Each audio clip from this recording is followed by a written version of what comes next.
Yes, another thing that will make your AC to have issue is your AC technician who do not have manifold gauge.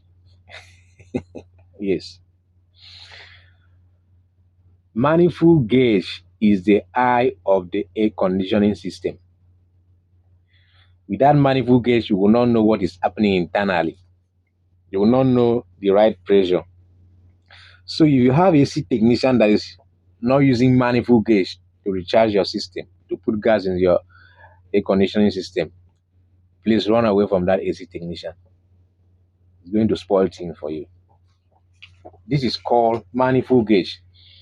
If your AC technician do not have this manifold gauge, stop going to his office. This is a man that will let you know the pressure inside the system, if it is too much or it is less.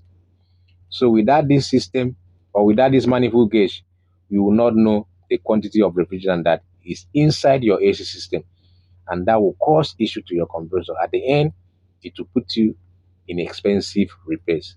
Stay away from any AC technician without the manifold gauge. Here is the manifold gauge, so check it.